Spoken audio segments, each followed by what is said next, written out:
This is Ayman Tarabishi, the President and CEO of the International Council for Small Business. I'm also the Deputy Chair at the Department of Management at the George Washington University. I want to welcome you all and thank you for joining us today for the ICSB Exchange webinars here. And the theme of the ICSB Exchange webinars, we do it once a month here, is ICSB around the world. And last month we ended up doing it, we did it with Mexico. And the way we planned it, which we did not really plan it, but we accidentally happened that way, it was the National Day or the Independence Day of Mexico here. So we were very excited about the coincidence, but we were also very excited that we started the series here. And for this month, we continue with ICSB around the world, but we are going to focus on Chile, right? I've never been, but I look forward to going one day here. And I'm excited to introduce a good partner of ICSB and a very creative, driven individual that will lead us with the webinar on Chile. Let me introduce my colleague, Dr. Ieva Zebryte. She is a PhD in management student at ISM, University of Management and Economics in Lithuania. She holds a Master's of Law in International and European Community Law from Vilnius University, also in Lithuania, which she developed her master thesis in EU emissions and in trading system in the Ghent University in Belgium. In 2015, she also obtained a master's in local and regional human development at UFRO, which is in Chile, in Temuco, Chile. So she is a very extensive couple of masters here. She's doing her PhD, so she is a lifelong learner. She lives in Chile, but she's also from Lithuania. She brings a very fascinating global perspective here. Ieva, welcome again to ICSB. You have been with us for many activities that we've done. I hope you're well. I hope everything is fine with you. Tell us a little bit about the weather in Chile today, where you are, and why don't we go ahead and start the webinar. Sure, great. Thank you. Thank you for the invitation. Well, here we are in a very noisy spring here in Chile. It's birds are chirping and singing and talking since the early morning hours. And thank you very much for this generous introduction. I'm not a doctor yet. I'm still a fifth-year PhD student, as you can see here on the opening slide. But thank you indeed. I have quite a Western Hemisphere in Europe laden CV. I have been living here in Chile for the last 12 years. So I'm happy to present today on Chile. We have many academics, entrepreneurship practitioners, entrepreneur educators all along Chile. So I'm very honored that you have selected me to present. I have been, yes, participating in many activities here at ICSB, especially once it's gone online, and very, very happy today here to be part of ICSB Around the World series. For me, it seems that now soon to turn 40, the life came now the whole circle from when I was born and raised in Lithuania, then studied in high school in US, and then back in Lithuania, and all around working, volunteering, and studying. Without much more detail, let me see if that can, yes, if that works. I was asked to present about entrepreneurship and university ecosystem in Chile.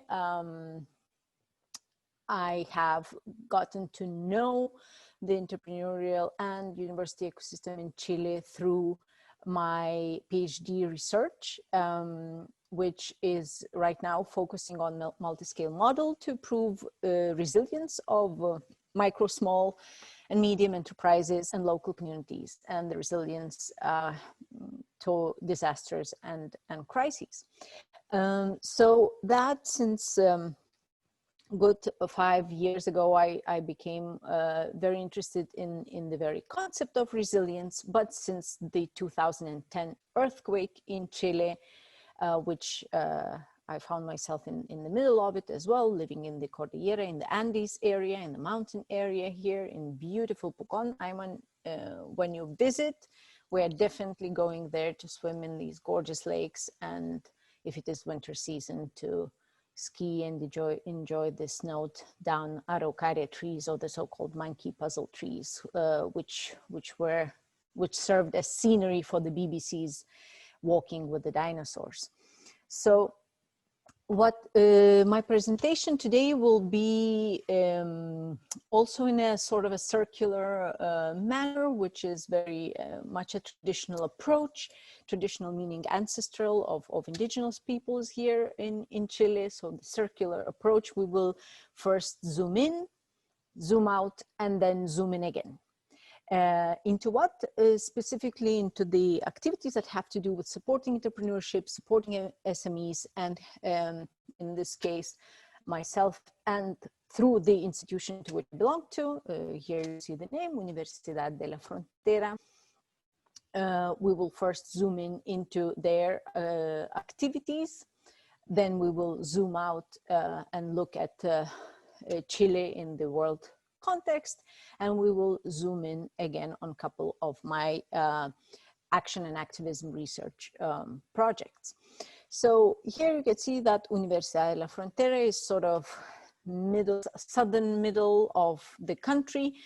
Santiago de Chile is marked for your reference because it's obviously due to it having a huge international airport and being sort of the entry port. Most people know the capital. Also, CEPAL, the UN agency for Latin America, has one of its offices, the main offices in Santiago de Chile. So you can more or less imagine this long, some say sausage, some say worm shaped geopolitical map of Chile.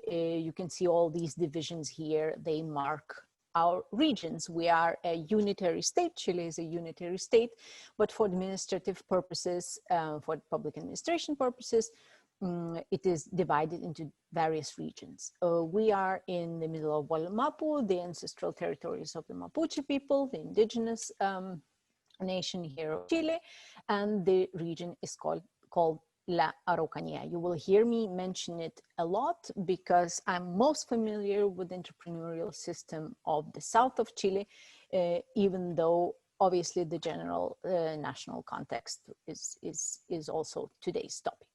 So we are a regional public state university, and it's a mouthful, but it is a very important mouthful. We, under law, both of state university laws, public university laws, and also higher education laws, we are obliged to serve our region. So our entrepreneurs and MSMEs among them.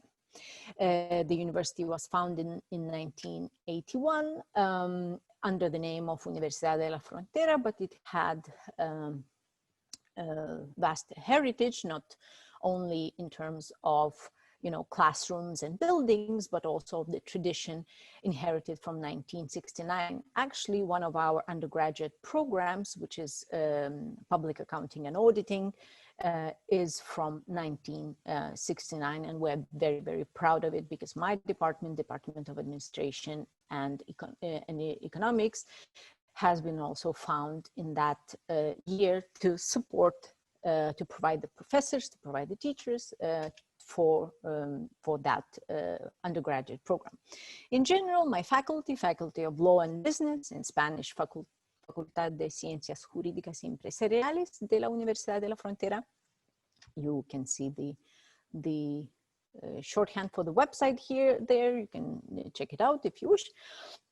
Has two departments, so Law or Juridical Sciences Department, and Management and Economics, or the Departamento de Administración y Economía.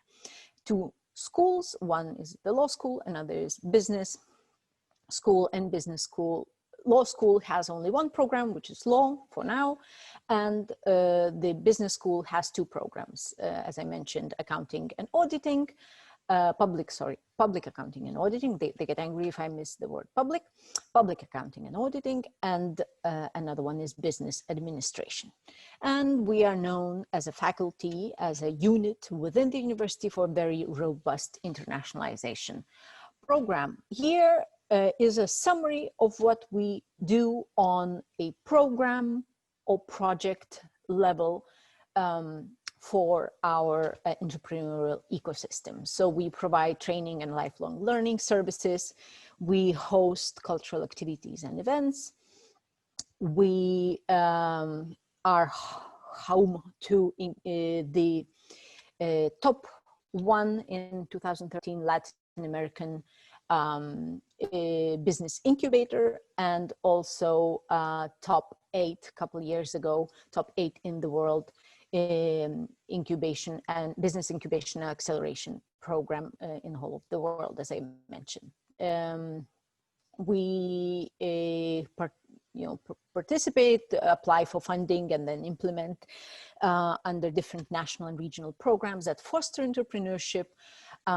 We also do that, get involved in different activities through action and activism research through our internationalization program with support of Fulbright, Santander, Wadhwani Foundation, and many other partners. I'm here just naming a few. And finally, regional community engagement, or our community engagement mandate, again, for all of the universities, both public and private in Chile. It is an obligatory area of activity, but even more so, it is a very valuable source of real life experiences for our students.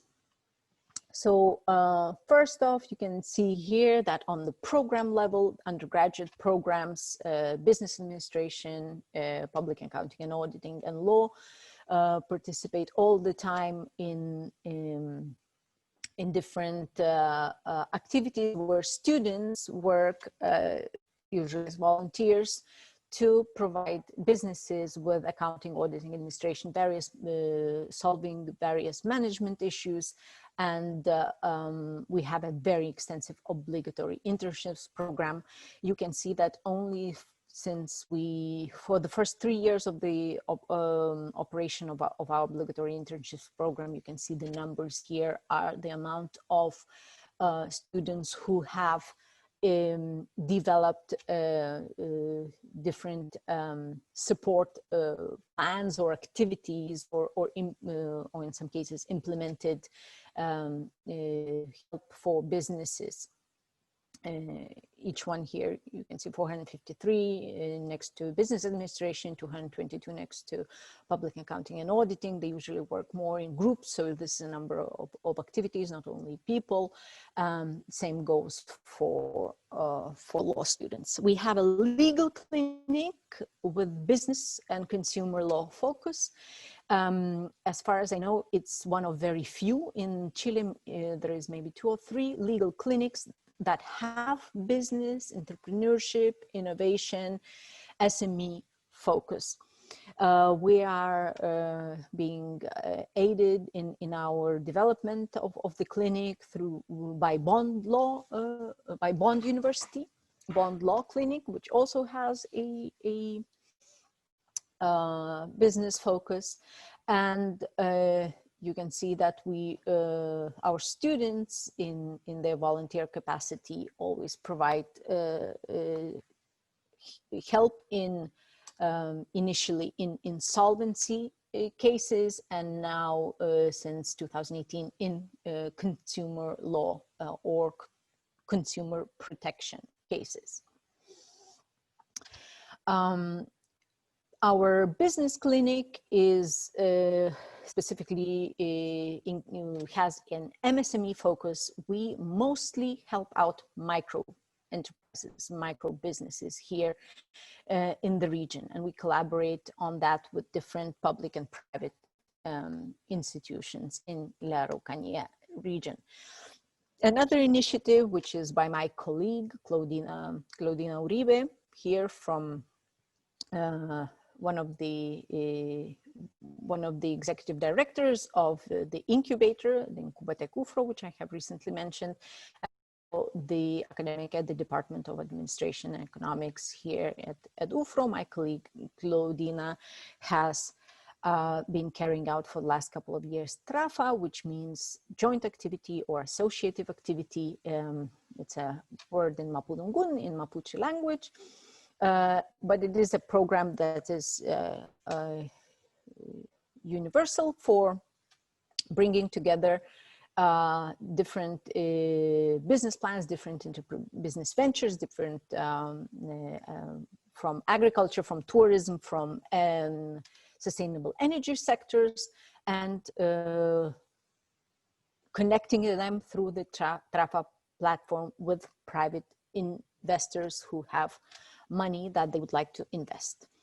Now, moving on from on the program level, we keep zooming in, and we are looking here at our social entrepreneurship and innovation projects. So these are specific projects, specific initiatives that usually academics take lead on. And we have the special social entrepreneurship and innovation focus due to La Araucanía region being one of the most vulnerable, one of the most poorest regions in Chile due to structural inequality and many other factors. So it was only natural that we would take social entrepreneurship and innovation very seriously, because we want to make positive impact in the society, and we obviously have to do that having very much present the sustainable regional development.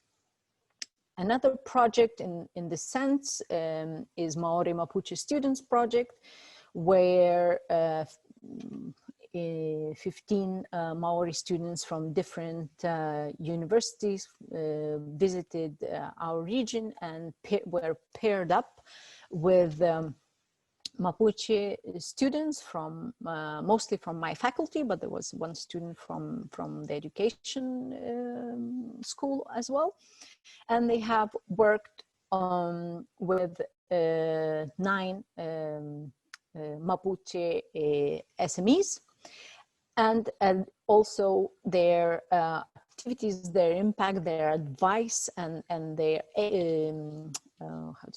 consulting and training affected indirectly 29 Mapuche businesses in La Araucanía, and that all was done in 1 week, and obviously, preparation and feedback sessions. And we have built this initiative, this project, on the 4 I's, conceptual grounding, on interculturality, on intersectional focus, international collaboration, right? New Zealand to Chile under a joint declaration by Canada, Chile, and New Zealand from 2018, and interdisciplinarity, because the students who were visiting us belonged to different undergraduate programs, be it law, be it business, be it accounting, cultural studies, indigenous studies, social work, and many others. So what they were working on with these 29 in total Mapuche businesses were to do the standard SWOT analysis, mapping out the business model, and proposing changes to it, or proposing some streamlining in terms of financial performance, and especially in terms of integration of indigenous values and worldview into the business strategies and operations. The students also have generated a how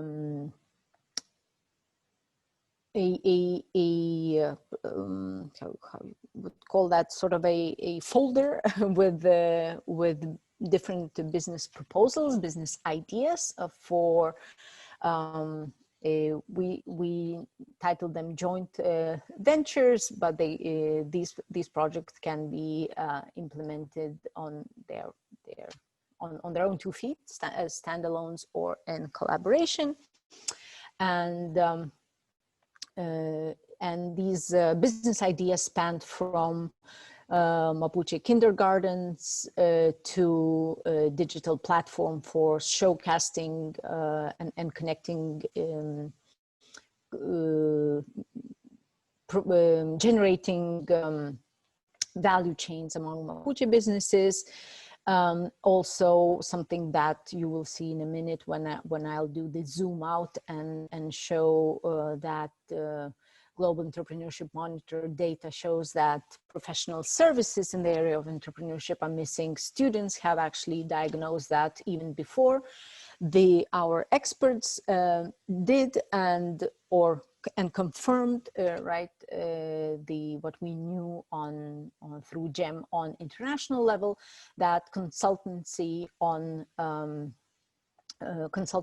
different business operations with indigenous worldview and values integrated in that consulting and training is also a need, and the students proposed one of the business ideas should be about that, as well as university role in fostering indigenous alumni networks, eco-cosmetics, and healthy foods. So all of that sounding very much like our very well-known UN SDGs, and we can see that from within students' initiatives and from within the problematics of regional entrepreneurial ecosystem in Chile. When I say regional, I mean the subnational regions, right? Those administrative regions that I have mentioned before.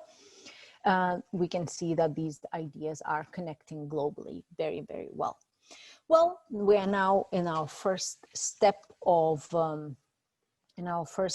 zooming out.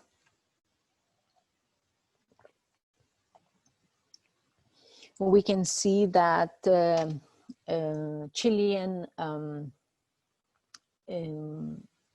Internal Revenue Service, or Chilean Tax Service, has reported that 507,000 of SME, over 500,000 SMEs carried out commercial activities during 2018, and they represented 96.9% of the companies in Chile. And we also see that, however, these SMEs sales in terms of their participation in the market is only 25% of the turnover generated by the businesses in the entire country. And that is in stark contrast to the situation in North America and corresponding to Canada and US, where also the contribution to GDP is around 58%, whereas in general, this is a very characteristic Latin American trend, right? We can see that in Latin America, MSMEs take up 99.5% of all the firms existing in Latin America, but they provide only 60% of formal productive employment, and they also contribute to around 28% of the GDP of the Latin American countries. This is the average, whereas in North American states it is, and Europe as well, it is much higher. So we can see that MSMEs in Chile are really more on the micro and small scale. And regardless of that, they are absolutely key to the local and especially regional economies here in the subnational regions in Chile. Here, I will not go into detail, but I am happy to share the slides later with everyone so that you can and just see how formally the MSMEs are defined in Chile, and also some statistics that we have. Chile, after becoming the member of OECD, has been implementing very strong programs to support entrepreneurship and MSMEs, starting with a company in a day platform. And even though the entire legislative system is quite complex and is not always very successful, it is highly unlikely that you will actually establish a company in just one day. But already at 3 or 5 working days, and even 10 working days process is much better from what I got to know when I came here to Chile in February 2009. And both the bureaucracy and in general the deficiencies in the entrepreneurial and new venture process, or even day-to-day activities of a small enterprise have always been very, very cumbersome. So I agree with the OECD's assessment that that Chile has been improving quite a lot in the last decade. However, and you have surely seen that in the international news, Chile is still suffering a very big equality crisis. And so we have 30% of the population, which is economically vulnerable. Income inequality remains very high. And due to that situation, one could say, well, on the other hand, that impulses that increases entrepreneurship, with creation of new ventures, which is true. However, the transition from being a nascent business to an established business, and then sort of graduating to an SME, which for excuse me, on an annual basis, and even throughout the decades, pays excuse me, good salaries and keeps functioning, is not necessarily a reality, unfortunately. Here you can see GEM, Global Entrepreneurship Monitor data from the national report, GEM Chile, Universidad de La Frontera, specifically through our Department of Management and Economics, and specifically through me, because I'm the head of the project. We also, we are a regional team of GEM Chile, very proud to be one. And we collect data through the expert surveys, contribute that, while Universidad de Desarrollo, the UDD, who is in charge of GEM Chile in general, executes APS, the general population survey, and also participates in very interesting, I will show you in just a minute, special editions and special information surveys. I will go back to this, to commenting on this data, so I will just skip to its source. These last two figures were taken from diagnosing COVID-19 impacts on entrepreneurship, exploring policy remedies for recovery, where Chile actually appears with Mexico together in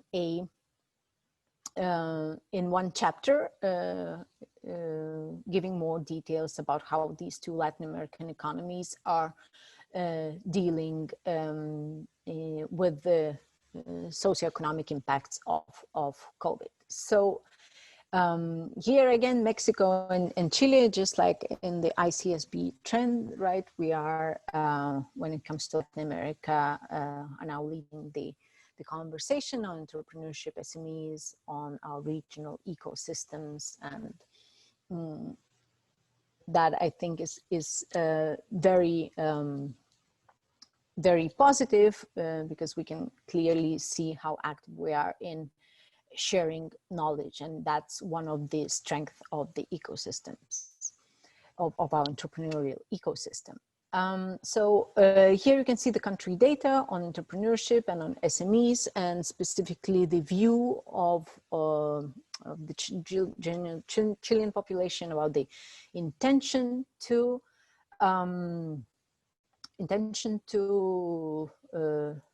found a venture, to incorporate, to start a business. Also, very important point about on the fears of failure and perception of opportunities. Here you can see little parts by year, S1, S2, S3. They're relevant because they mark three disasters and crises. So the first one is the global economic crisis, financial crisis. Then 2010, February 27 earthquake, which has shattered many livelihoods here in Chile and lowered entrepreneurial activity by 20% in that year. And then 2019, in which we have experienced the social upheaval. Here is a small list of different programs to support SMEs, MSMEs, to foster entrepreneurship. I have already mentioned that in my view, even with shortcomings, the government programs, statewide politics on entrepreneurship and SME fostering in Chile are quite good. From me at least, they receive a positive review. And here more realistic, further step in zooming into the reality of the regions, in that case, La Araucanía region. From this knowledge summed up from various research projects that I have undertaken in the here in the region. My conclusions are that entrepreneurs here perceive that they have the need to innovate, either in products and services or in their own management processes, but they largely feel helpless and not trained enough or not knowledgeable enough. It usually happens because entrepreneurs are also workers. Their entrepreneurship is their sort of a side gig. Also workers from very underpaid workers from the public sector, obviously not the higher level management administration. But in general, public servants of lower levels get really poor salaries, and the administrative statute that permits them to undertake other activities, and they usually have small mini markets or night markets in their close proximity to their homes, and similar kind of services. Which usually they are owner manager, and they employ sort of themselves or at best extended family. So with this profile of an entrepreneur, you can imagine that innovation is really seen as a cumbersome affair. Also, these entrepreneurs usually possess some sort of private assets and recognize the potential of local communities or the territories, whether it's a city or a village that they live in, but they don't always have exactly the time and knowledge to really use that well.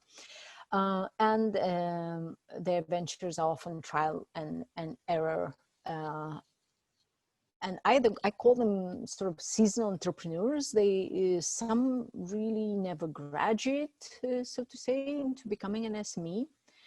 And they you know, they would fail and they would come up again. I think failure actually could be, and persistency and resiliency in terms of entrepreneurial activity itself, not business resilience, but entrepreneurial resilience could be a very interesting research topic here in the south of Chile, because these people are known, and that's why I have it under the positive characteristics. These people are absolutely known for, you know, getting up again after the failure and founding a new business, cleaning up after the old one, and doing it again and again, sometimes for decades. And as to the negatives, we have, as I mentioned, lack of capacity and skills, and often time to innovate, to make their businesses more sustainable and more durable in terms of time. Entrepreneurs don't see state support mechanisms, programs as opportunities to finance innovation. And unfortunately, entrepreneurs do not see themselves as creators of social value, even though this, in the last couple of years, this has been changing.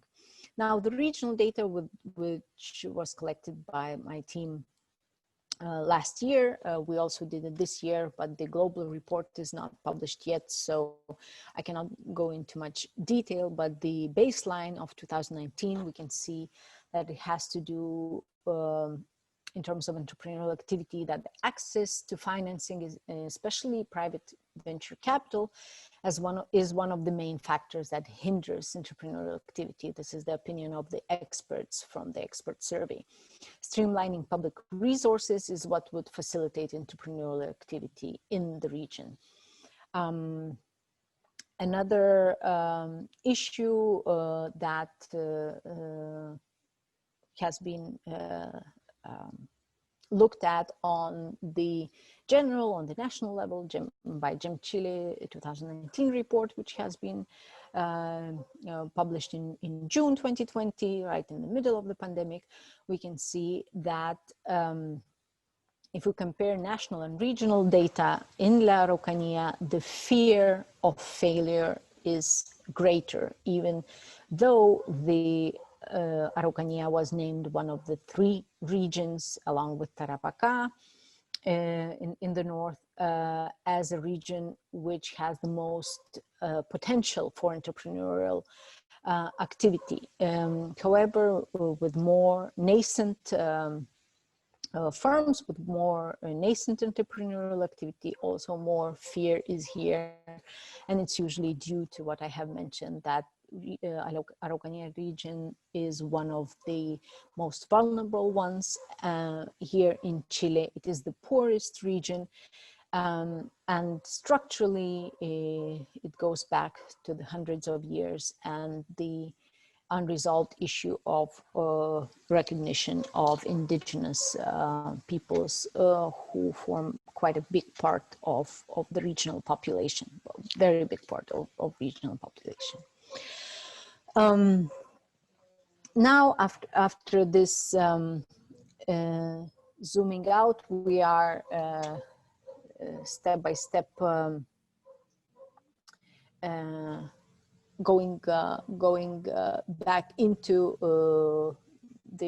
my department, and specifically my research project that has to do with risks, with disasters and crises, and the risks for the businesses that are associated with disasters and crises. I have mentioned inequality. I have mentioned the social uprising of 2019, about which you have surely heard, you know, in international media, and what we are looking into since the beginning of the pandemic. Since March, I have been working on these different disasters and crises that are now affecting the entire world. Here you can see them organized by category under World Economic Forum Global Risks Report. I will not go into much detail, but just would like to show that these are not issues that we these are the issues that we could have been prepared for, but we never did fully prepare for profound social instability here in Chile, or in 2019, or rapid and massive spread of infectious diseases. That's 2020 for you, and then this entire section in green of environmental disasters, including the natural disasters such as volcanic eruptions, earthquakes, are very common here in Chile. I have been working with the strategic intelligence tool of World Economic Forum. I will go through this quite quickly and prefer answering questions, but in order to keep zooming into my research on Chile, La Araucanía, and specifically business resilience, and more specifically resilience of MSMEs and local communities, we have started out with this situation that in Chile, the risk factors and the issues to be considered are trade and integration, energy, water, and environment, including climate action, innovation and business sophistication, gender gap and inclusive growth, go back to that inequality issue, and productivity, were the issues to watch out in Chile in 2020, according to World Economic Forum. And so you can see that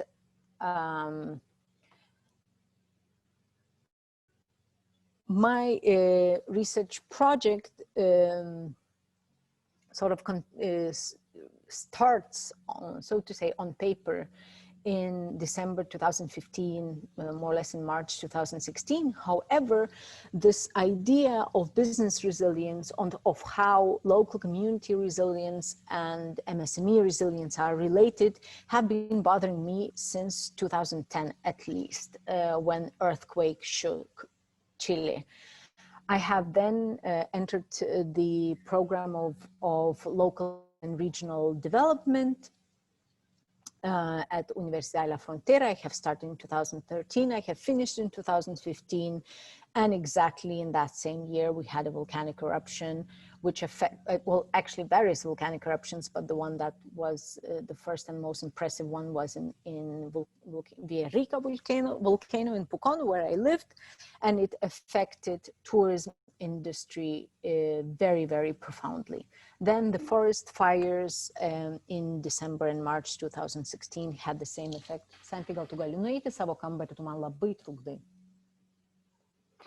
Had the same effect, and also mostly affecting tourism, due to security concerns and just people not being to relax and breathe smoke-free air in amazing lake and mountain regions. But after that, a couple of years of natural disasters not still going on, but occurring, but not really devastating, we have faced the situation of these exacerbated inequalities resulting in social upheaval. And that's when I had to change up my PhD research, which previously, due to what you have seen in the previous slide here, earthquakes, volcanic eruptions, forest fires, these are natural disasters, but I had to refocus into the category of, and also include the category, the World Economic Forum category of social crises or social risks into my PhD research. And after the October events of 2019, and now what we have since February and since March declared the worldwide pandemic. This is the international team that is working with me on the projects. This is the Chilean team. I'm very proud to be for having my undergraduate student, Valentina Barahona, to work with me, and graduate student from the Masters in Local and Regional Development, which I have graduated and now I teach in, Damian Andrade. He's from Ecuador, now in Chile with the scholarship. And they are helping me and my co-researcher, Marta Ramirez, from engineering faculty here at UFRO, the Department of System Engineering, to carry out the research project, which is looking to answer this question. I will not go into more detail. I'm happy, if you're interested, to provide you more details. We have some results also published now with Marta from the natural disaster focus part of the research. And we are clearly now have to refocus also to include social or man-made or human caused or human origin disasters. And we're doing that by integrating the main 5 UN SDGs, United Nations Sustainable Development Goals, which have direct relation with the concept of resilience, which I have just indicated that it's the interest of my research. And for full, again, going back to full circle to zooming into both my day-to-day activities as an academic at the Universidad de La Frontera, and specifically the importance of United Nations Sustainable Development Goals.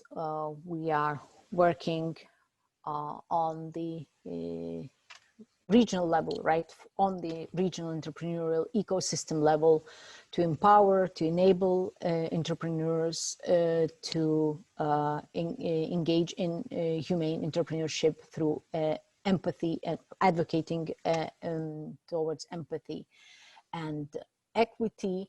And this is my little pet project that I'm very, very happy to collaborate with one of our local cooperatives here in Temuco, is the Vinculamos platform, which vincular in Spanish is to connect, so which connects UN SDGs, universities, and MSMEs here on a regional level. And here in the closing slide, I also have the thank you for different partners and community partners that help us.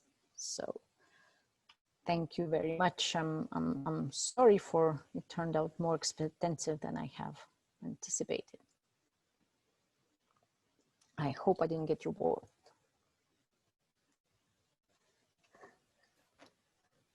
Yeah, but this has been absolutely fantastic. Well, actually, Hilton coined it very well. It's been an excellent presentation here, an awesome presentation here. Thank you. So why don't we open up for questions for everybody? You mentioned you're going to go back to some of the data here.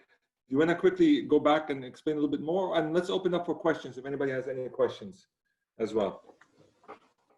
So, yep, I think Prakash also mentioned it here. So let me start with a question here, right?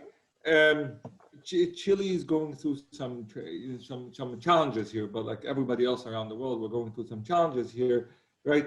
In your opinion, based on what you see and what's been done, and Chile used to be an example of entrepreneurship in Latin America, right? That they were very innovative, they were very creative here. What's your reaction? What's your personal opinion on how this will all move together? Well, the expectation is that the programs on, for example, SME digitalization, which have been in place already before, and that's one of the diagnostic of the COVID impact on entrepreneurship. You can read it. It's freely available to download. But basically, what the GEM Chile team is concluding is that these Chilean government programs, for example, on SME digitalization, COVID has just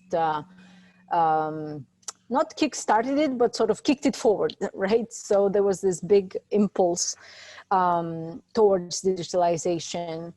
And if some people were still thinking, well, maybe, you know, a faster cell phone is not that necessarily, they have seen that for their business to survive, they need two things. They need to rethink their business model, and many MSMEs did that. They adapted on the current situation, and they are already projecting towards the new normal.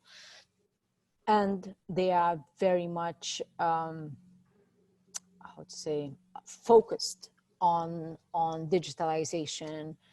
And even in the situation where we have senior entrepreneurs from rural areas who, you know, hardly use the phone for more than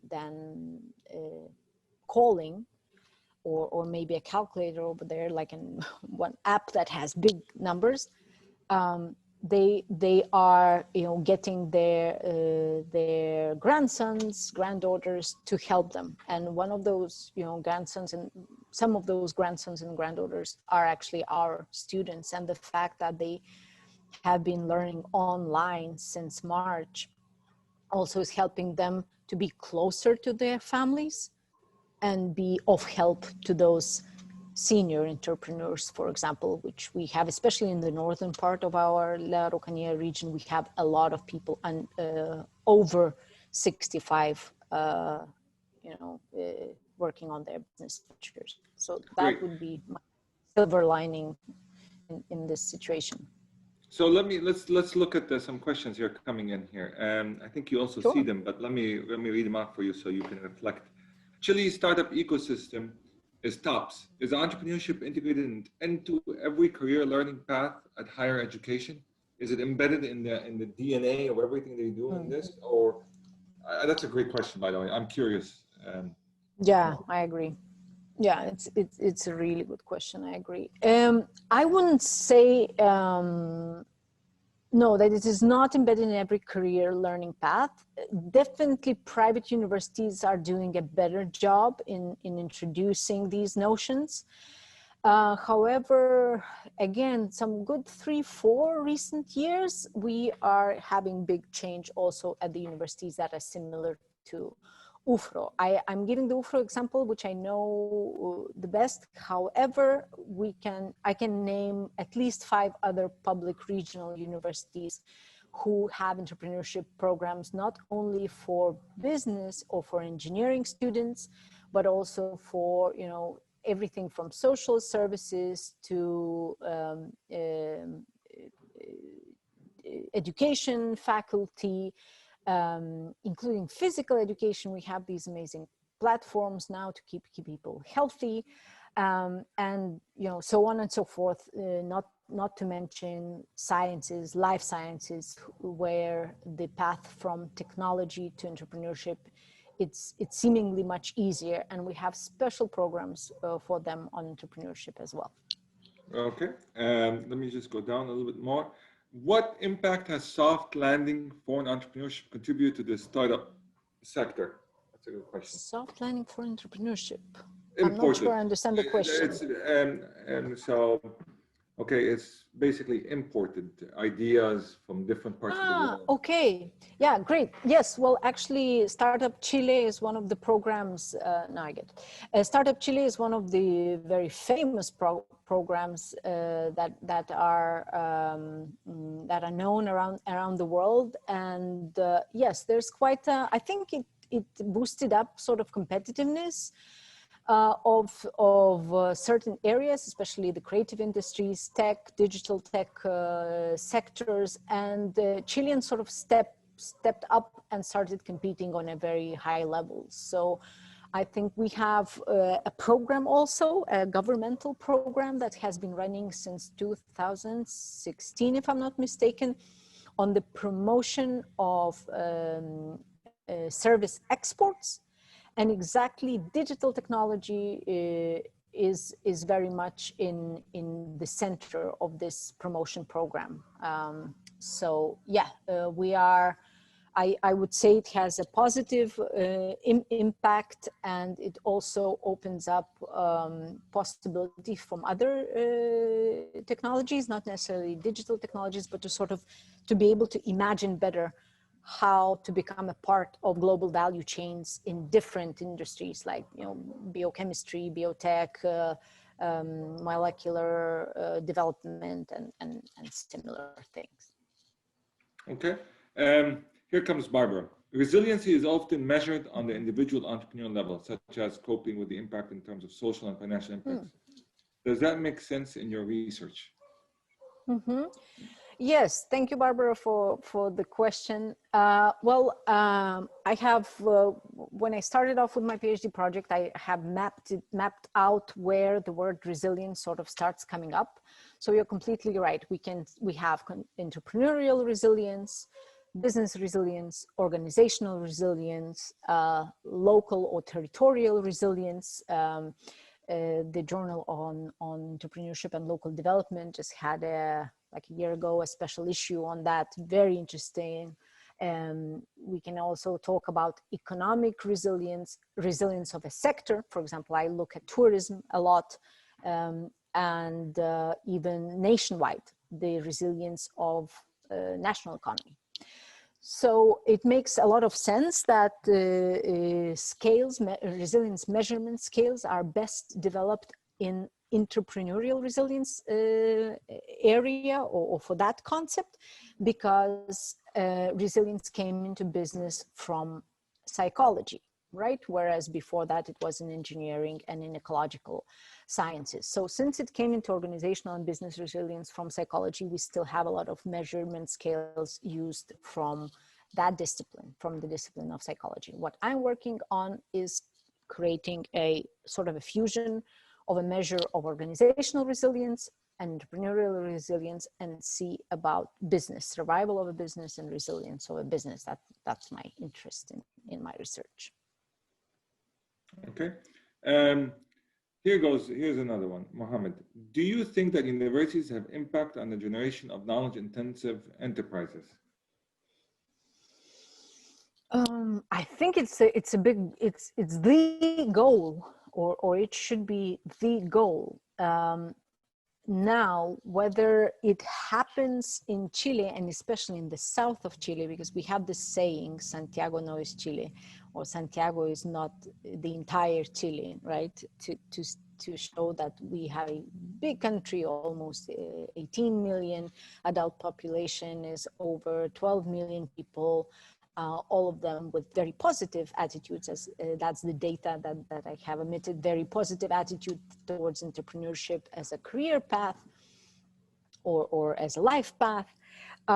So, you know, knowledge intensive enterprises, given how big of a deal higher education, how big of a business higher education is, could be better. I think Chile's track record is weak in this sense, unfortunately. Okay. Let's see. Oh, there's more questions coming in the chat here. What type of strategies adopted by SMEs, entrepreneurs in Chile to rebound from COVID-19? Come again? Wait. One. Okay. Two. Sorry about that. Sort of. What strategy? What kind of strategy? Mm-hmm. Yeah. What type of strategy is adopted? Yeah. Okay, great. So I can give you a couple of examples that are closer to home that I have mapped out. For example, a rural tourism enterprise, actually indigenous enterprise run by indigenous woman, had to adapt because in March you have to be aware of the seasonal change. So March is late summer, early autumn. So she had her place, her land plot full of different fruits and vegetables. So it's the crop season, where usually the tourists would come in gather the crops, spend some time talking about ancestral culture, visit the surroundings, eat their salad that they made themselves and so on. And they could not obviously do that. There was actually, we went into complete lockdown, and both no national tourists, no international tourists. So what she did is to reinvent, to refurbish her business model into a fruit and vegetable delivery.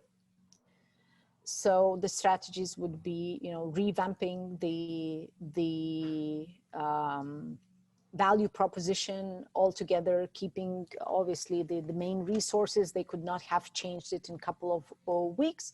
So if I close my eyes and just imagine business model canvas, they have tweaked the areas which were fastest and most flexible to tweak, and obviously the ones who were most successful were the ones with experience in social media use, for example, because that became the only channel to access your clients.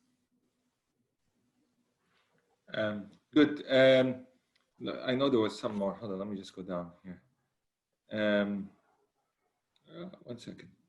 Right. How do you integrate digital, humane, and social entrepreneurship? Oh, that I think should go to my PhD thesis supervisor, to you, Ayman, actually. Yeah, no, we don't like that question. So we're not gonna answer it. That's it. You're not gonna get an answer from us because it's a very good question. So you can just do like. It is. Let us think. Yeah. I think we should make a separate webinar event on that. Yeah. No. Yeah. And, it's funny. It's humane is really, you can talk at an individual level, right? I'm gonna just try to jump in at a humane sure. level, at an individual level. Social is more of the ecosystem. The word social itself gives you the social system. So the interaction of the individual and the ecosystem, and digital is the tool or the mechanism where you can connect both the individual and the social together. Now, this is just my very, very naive attempt to making some logic behind this, but maybe you want to jump in on this. Connecting points. Well, just as I showed in the slides, for me, the 4 I's that come, interculturality, interdisciplinary, international, and so on, that come from actually the theory in how on higher education institution management works for me very clearly with the 4 E's of the humane entrepreneurship, because it's our mission as a university to teach these principles not only of responsible management, because we all know that corporate social responsibility is the whitewashing and greenwashing of the century. But I see these points connecting on how we teach entrepreneurship, on how we support it in as these agents, as the actors of the regional entrepreneurial ecosystem, for example. And then, as you said, digital is more of a tool, even though, again, if you talk to a psychologist, I'm pretty sure in terms of communication, they will find a big, not only methods difference, not only on the tool or technique level difference, but ontological difference in how we approach whether it's entrepreneurship management, public administration, and so on. So for me, these 3 points sort of connect through these lower level mechanisms of these theories. I hope my PhD supervisor will find this answer adequate for a 5th year student. Yeah. So, okay, so I think it's 2 or 3 here. So we went a little bit over here. And should we take one last question or no? Yeah, let's do one more couple of minutes, and then I'll have to go. Okay. I'm actually due at the faculty council meeting. So okay, so you want to take this one from today? Yeah. Okay, go for it. All right. As at least the one. Should I look at the Q&A or should I look at the chat section? Pick. It's up to you. It's the last question. So.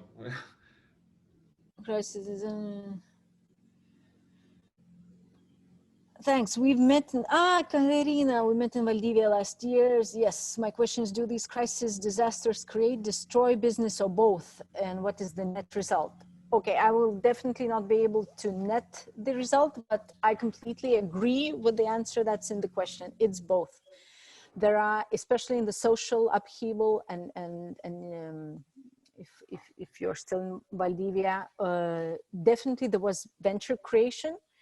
Also, there was business creation, maybe somewhere in the shadow economy, somewhere informal, but we have seen, rise in sales of different items that have been connected to the social uprising, like these neck scarves and other different things, flags for the protests and so on. And in addition, now with the COVID-19, there are definitely businesses created or businesses revamping their value proposition and including, COVID safety or processes or procedures for related to prevention of the contamination or the prevention of infection. In addition to now since also this crisis is much larger, more products and services have been created in and around it, and that's why not wasting a good crisis. It's sort of the slogan and this search for the silver lining.